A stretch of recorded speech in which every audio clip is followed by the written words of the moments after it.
আসসালামু আলাইকুম বন্ধুরা, কেমন আছেন সবাই? আশা করি সবাই ভালো আছেন। আপনারা সবাই জানেন বর্তমানে ইউরোপের দেশ সার্বিয়া বাংলাদেশিদের জন্য একটি হট টপিক। হাজার হাজার মানুষ সার্বিয়া যাচ্ছে এবং আরও লাখো মানুষ যাওয়ার প্রস্তুতি নিচ্ছে। গত ভিডিওতে আমি আপনাদের বলেছিলাম কেন এখন সার্বিয়া যাওয়া একটি গোল্ডেন চান্স। কিন্তু মুদ্রার উল্টো পিঠও আছে। দালালেরা আপনাকে শুধু স্বপ্নের কথা শোনাবে, কিন্তু বাস্তবের কঠিন সত্যগুলো কেউ বলবে না।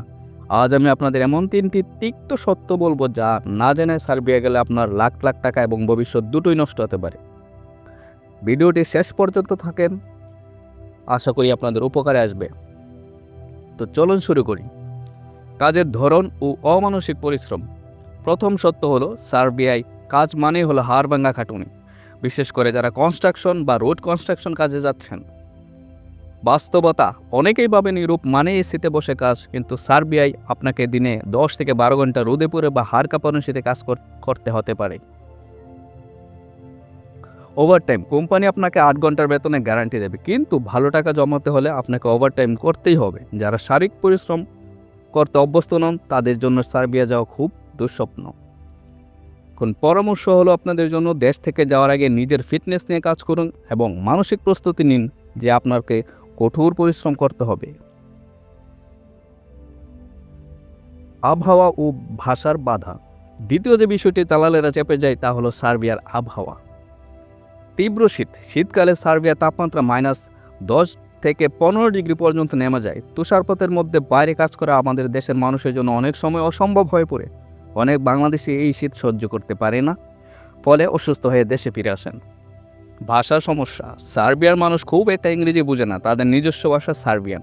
আপনি যদি বেসিক কিছু শব্দ বা কাজের নির্দেশনা না বুঝেন, তবে সুপারভাইজারের সাথে আপনার সব সময় ঝামেলা লেগেই থাকবে। এতে আপনার প্রমোশন বা বেতন বাড়ার সম্ভাবনা কমে যায়। সমাধান হলো যাওয়ার আগে অন্তত 5 থেকে 10টি প্রয়োজনীয় সার্বিয়ান শব্দ ইউটিউব থেকে শিখে নিন। অবৈধভাবে বর্ডার ক্রস করার ঝুঁকি। এটি সবচেয়ে গুরুত্বপূর্ণ এবং বিপজ্জনক সত্য। অনেকেই সার্বিয়াকে গেটওয়ে হিসেবে ব্যবহার করে হাঙ্গেরি, ক্রোয়েশিয়া, ইতালিতে ঢোকার চেষ্টা করেন। বর্ডার ক্রস করা বা গেম দেওয়ার পথে পুলিশি নির্যাতন, বন্য পশুর আক্রমণ, এমনকি মৃত্যুর ঝুঁকিও থাকে। দালালেরা বলবে খুব সহজ, কিন্তু আসলে এটি একটি মরণ ফাঁদ। আইনি জটিলতা। আপনি যদি অবৈধভাবে অন্য দেশে ধরা পড়েন, তবে আপনাকে ডিপোর্ট করা হতে পারে এবং সারা জীবনের জন্য ইউরোপে নিষিদ্ধ হতে পারেন। আমার অনুরোধ থাকবে, সার্বিয়াতে এখন কাজের অনেক সুযোগ আছে, কিন্তু আপনি বৈধভাবে কাজ করে কয়েক বছর লিগ্যাল ওয়েতে অন্য দেশে যাওয়ার চেষ্টা করুন। শর্টকাট খুঁজতে গিয়ে জীবন বিপন্ন করবেন না। বর্তমান পরিস্থিতি ও বোনাস টিপস। এখন প্রশ্ন হলো, তাহলে কি সার্বিয়া যাওয়া ভুল? উত্তর হলো না। যারা সৎভাবে পরিশ্রম করতে চান এবং বৈধ পথে থাকতে চান তাদের জন্য এখনও এটি গোল্ডেন চান্স। পাসপোর্ট বা টাকা দালালের হাতে দেওয়ার আগে নিশ্চিত হয়ে নিন আপনার ওয়ার্ক পারমিট অরিজিনাল কিনা। অনেক ক্ষেত্রে ভুয়া পারমিট দিয়ে মানুষের থেকে টাকা হাতিয়ে নেওয়া হচ্ছে। প্রয়োজনে কোনো এক্সপার্ট দিয়ে চেক করিয়ে নিন।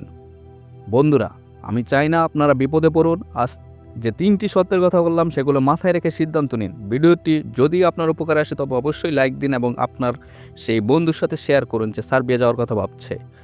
পরবর্তী ভিডিও পাওয়ার জন্য চ্যানেলটি সাবস্ক্রাইব করুন। ভালো থাকবেন। আল্লাহ হাফেজ।